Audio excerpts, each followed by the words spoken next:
संध्या के समय ये 4 कर्म निषेध माने गए हैं शास्त्रों में। बोले वो कौन कौन से 4 कर्म हैं? तो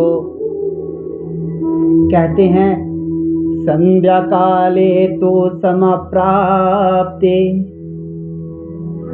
कर्म चत्वारि वर्जयेत्। संध्या काले तु समप्राप्ते कर्म चत्वारि वर्जयेत्।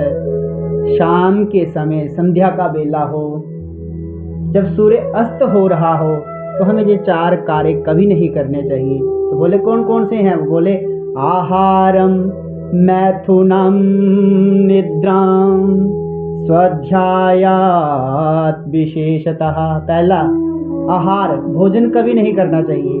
तो बोले आहार करेंगे तो क्या होगा? तो बोलते हैं आहारम जायते व्याधि। आहार करोगे तो आपकी व्याधि नष्ट हो जाएगी। तो दूसरे नंबर है मैथुन। मैथुन करने से क्या होगा?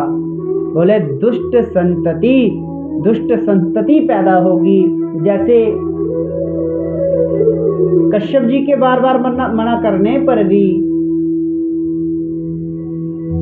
दिति नहीं मानी, तो उन्हें उनके साथ रति याचना करनी पड़ी। तो नतीजा क्या हुआ? नतीजा ये हुआ कि उनके घर 2 ऐसे पुत्र उत्पन्न हुए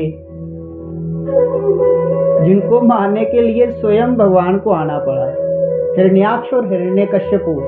हिरण्याक्ष तो ऐसा पुत्र हुआ जिसने पूरी इस पृथ्वी को ही उठा करके रसातल में चला गया। और बदला लेने के लिए हिरण्याक्ष जो भाई था उसका हिरण्यकश्यप, उसने इतनी तपस्या की कि ब्रह्मा जी से इतने वर मांग लिए कि उसे कोई मार ही नहीं सकता था। तो केवल नारायण आए और हिरण्यकश्यप को भी मारा, प्रहलाद का उद्धार किया। हिरण्यकश्यप का उद्धार किया, प्रहलाद को अपनी भक्ति प्रदान की। तो ये 2 पुत्र उत्पन्न कैसे हुए? ये तो जो जय और विजय जो पार्षद थे भगवान के, वो थे।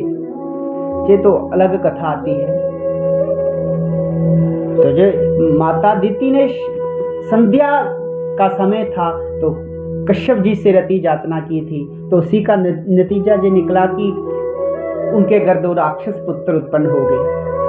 तो बोलते हैं संध्या काले तु समप्राप्ते कर्म चत्वारि वर्जयेत्।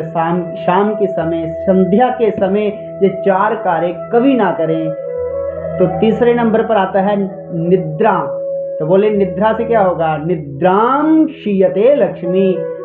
अगर शाम के समय, संध्या के समय सोगे तो आपके घर में जो लक्ष्मी होगी वो भी चली जाएगी। तो इसलिए बोलते हैं माताओं बहनों को कि संध्या के समय नहीं सोना चाहिए।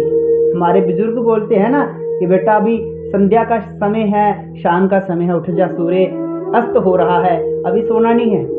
तो इसलिए बोलते हैं कि घर से लक्ष्मी चली जाती है।